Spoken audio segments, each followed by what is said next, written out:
সভাপতি কুচিকাটা ভাইরা আমার বাংলাদেশ জাতীয় দল বিএনপি সকল নেতৃবৃন্দ, আসসালামু আলাইকুম রহমতুল্লাহ বারাকাতুহু। আমরা সবাই ক্লান্ত।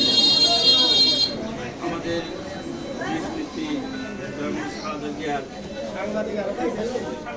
তার প্রয়াত উপলক্ষে আজকে আমরা এখানে সমবেত হয়েছি। আমি যখন ইন্টারমিডিয়েট ফার্স্টের দেশ নেত্রীকে দেখেছি, আমি সরাসরি সম্মুখ অবস্থা 90-এর গণঅভ্যুত্থানে পান্তপথে আরেকটা সমাবেশ তখন দেখেছি, ঢাকা বিশ্ববিদ্যালয়ে দেখেছি। উনি খুব উদার মনের মানুষ।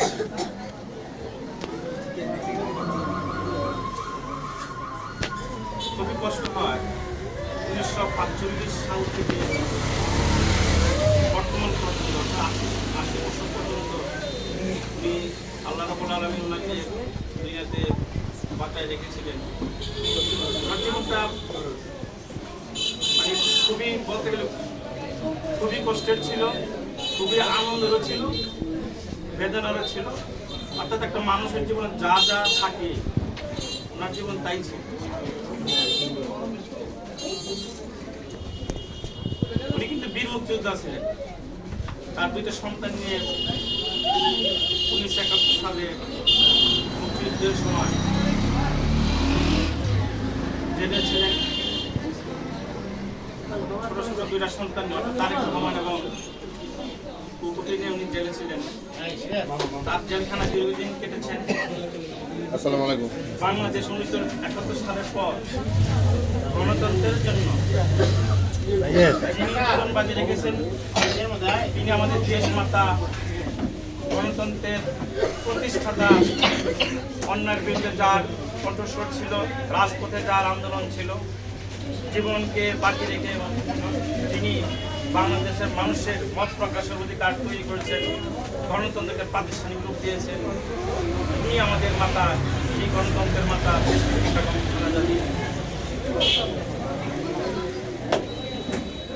ওনার কত কষ্ট হয়েছে যেখানে ভেতরে আপনারা জানেন।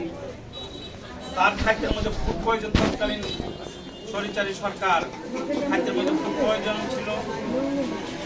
মেডিসিন বিভিন্নভাবে প্রয়োগ করেছে, তিলে তিলে তাকে মারা হয়েছে। আপনারা সবাই জানেন, পেপার পত্রিকা দেখেছেন। তার সময় তার সাথে যারা রাজনীতি করছেন, এমনকি তার প্রশংসা পঞ্চম বিরোধী দলের নেতা হিসেবে যারা ছিলেন তৎকালীন সময়ে, তারও তার আচরণে এবং তার উপদেশে সবাই তার গুণ কীর্তন সবসময় বলতেন প্রকাশ্যে। উনি ওনার উদার মনের ক্ষেত্রে সবসময় মানুষের মনের যে কথাগুলি ছিল তা তিনি সবসময় গ্রহণ করতেন। অন্যের মতকে তিনি প্রাধান্য দিতেন বেশি, নিজের মত প্রকাশ করতেন, অন্যের মনকে উনি প্রাধান্য দিতেন। উনি ইসলামপ্রিয় মানুষ ছিলেন। ওনার স্বামী জিয়াউর রহমান, যার ছোটকালের নাম ছিল কমল, জিয়াউর রহমান যখন তার দায়িত্ব পালন করতে সৈনিক অবস্থায়, তার হাজব্যান্ড ওয়াইফ অর্থাৎ দেশটিতে খালেদা জিয়া এবং জিয়াউর রহমান, এরা উভয় একসাথে সকালবেলা নামাজ পড়ার পর দীর্ঘ সময় কোরআন তেলাওয়াত করতেন। আমাদের অনেক কিছু শেখায় মাতার থেকে, অনেক কিছু শেখায় ধর্মীয় বিষয়ে এই দেশটিতে বেগম খালেদা জিয়ার থেকে। যাক, আমাদের ওনার গুণ কীর্তন যদি আমরা বলতে চাই, অনেক সময়ের প্রয়োজন, সময় খুবই সম্পন্ন। ওনার জন্য সবাই দোয়া করবেন। ওনার আদর্শগুলি আমরা যেন মনে রাখতে পারি। সেই আদর্শগুলি সামনে রেখে বাংলাদেশ জাতীয় দল বিএনপি এগিয়ে যাবে এই প্রত্যাশা রেখে। এবং ওনার জন্য সবাই মন খুলে দোয়া করবেন। মায়ের জন্য যেভাবে মন খুলে দোয়া করে, আপনারা সেভাবে মন খুলে দোয়া করবেন।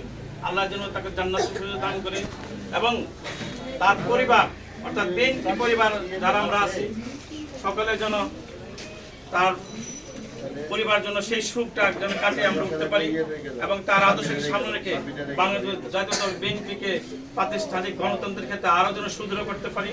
সবাই ভালো থাকুন, সুস্থ থাকুন। আসসালামু আলাইকুম রহমতুল্লাহ ওয়া বারাকাতুহু। ধন্যবাদ।